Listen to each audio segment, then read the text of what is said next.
Yun po, dadako na tayo sa ating love and offering na hatid ng ating pastora, Claudita.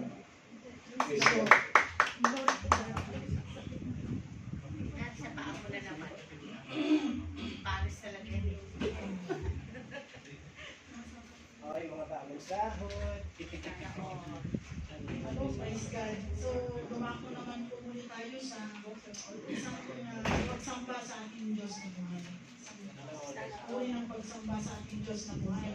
So, nagnanais ba tayo na punuhin ng Diyos ang ating mga pangangailangan? Amen. Glory to God. So,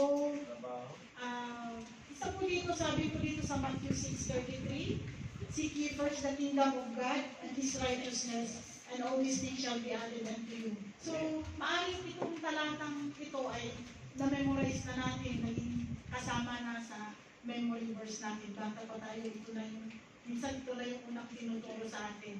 Sa akin kasi ang unang tinuro sa akin yung Ephesians 6:1, obey your children, obey your parents. The Lord for this is right. At ikaw yung magkaroon ka ng mahabang buhay.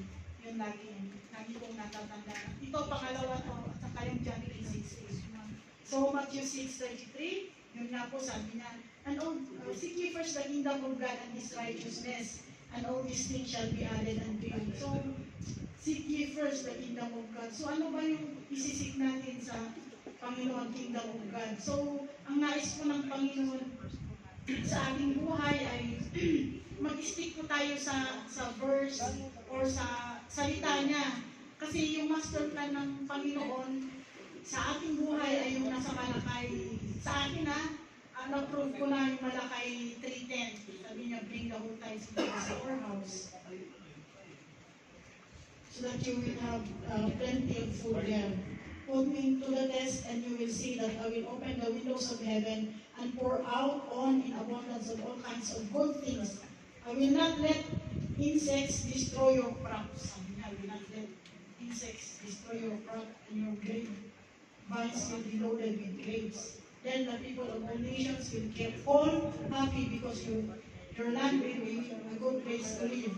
So, yun po yung na-prove ko na God's master plan for finance sa atin. Binigyan natin yung ika po. So, as we grow in the grace and knowledge of His Son Jesus Christ, dati po, hindi ko po kayang ibigay ito. But then, as I grow in the grace and knowledge of His Son Jesus Christ, natuto po akong maibigay yung para kay Lord. Kasi we should live a life of obedience nga, sabi.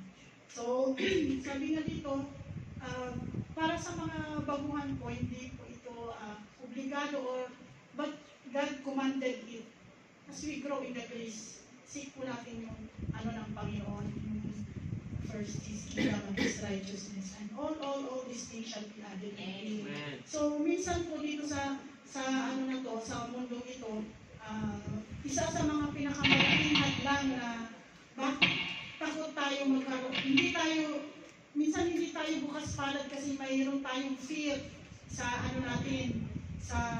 sa heart natin, o mayroon tayong hindi tayong feeling kasi natin, hindi tayo nagkakaroon ng sapat na, pag mayroon, parang kulang pa rin. Tignan niyo yung mga resibo, kahit 1 million pesos, nilalagyan pa rin nila ng only dun sa mga resibo. Diba? Kahit 1 million na only pa rin. May only pa rin yung sa mga resibo. So, kung iisukatin natin sa ating sarili, sa ating kaisipan, kulang pa rin. So, kaya yung minsan sabi natin, nagkakaroon tayo ng fear ng insufficiency. Yun yung natin, minsan ay kulang. Hindi ako makapagbigay kasi kulang. Yun yung naka-mindset kung sa natin. Pero God is gracious. As we obey Him, bubuksan nga niya, and all these things shall be added unto you. So, ang nais ng Panginoon sa atin, ipagkatiwala natin lahat, i-entrust natin lahat yung mga pangangailangan natin. Sabi niya nga, ibigay natin yung pagtitiwala natin sa Kanya. Faith, sabi niya faith. Yung faith na hindi mo pa nakikita pero naniniwala ka na na mayroon, di ba? Yun yung pananampalataya. So, sabi dito, we give because we trust God.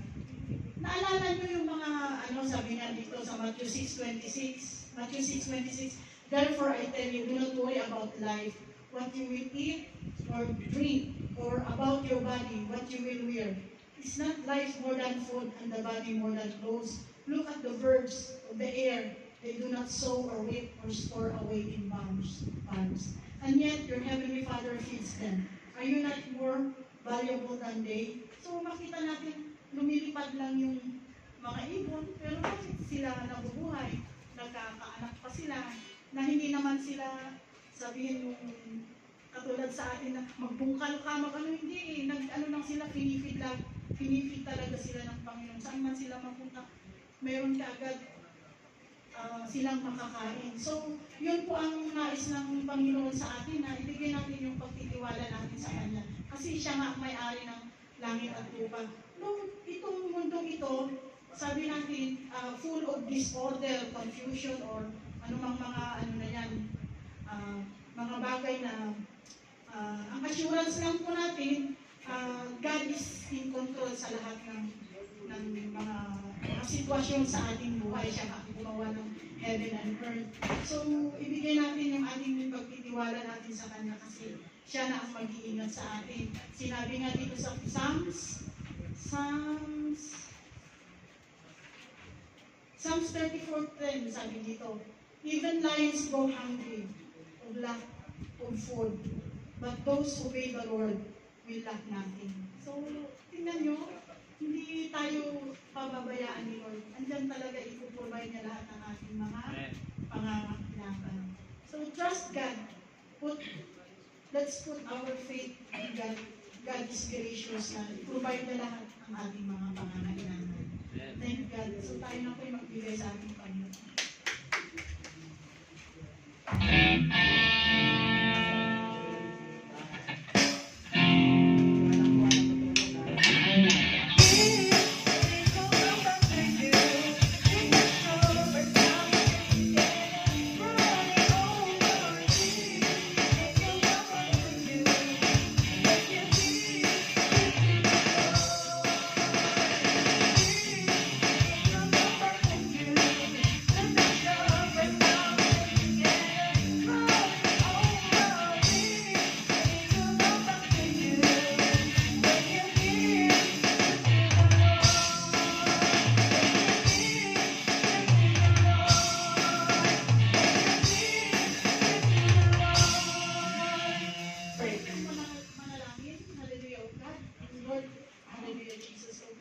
Panginoon, salamat po, Ama, O God, sa araw na ito, O God, na hindi kong dinala, O God, ang aming panyapak, Ama, O God, upang sambahin ka, Ama, O God, sa Espiritu at katotohanan, Ama, O God. Panginoon, sa mga oras na ito, Lord, muli po, God, pinadalangin po namin, Ama, O God, ang mga salating ito, Ama, O God, Lord, may you multiply it, O God, 100-fold, O God, Lord, lahat po, Ama, O God. Kayo, O God, ang mag-ingat po, Ama, O God, at ayan, kaya din po, Ama, O God, na sa mga anak niyo po, Ama, O God, na narito, Ama, O God, I pray, O God, na pagpalain niyo po sila, Ama, O God. Lord, not only physically, O God, but spiritually, financially, Ama, O God. Panginoon, we just thank you, Holy Spirit, Ama, O God, at yun din po, Lord, sa aming mga kamag-anak, Ama, O God, sa aming pamilya, O God, sa Philippines, Ama, O God, kayo din po, O God, ang mag-iingat sa kanila, Ama, O God. Panginoon, ilayin niyo po sila, Ama, O God, sa kapahamakan, Ama, O God, Lord, mga bagay, O God, na kung saan, Ama, O God, ang diablo, O God, ay ninanakawan kami, O God, Lord, protect us, Ama, O God. Father, we just thank you, Holy Spirit, O God, protect us, O God, the whole week, Ama, O God, na kami, O God, ay makakapagtrabaho naman po muli, Ama, O God. Lord, give us strength, Ama, O God. Panginoon, salamat po, O God, in this we pray in Jesus' name. Amen.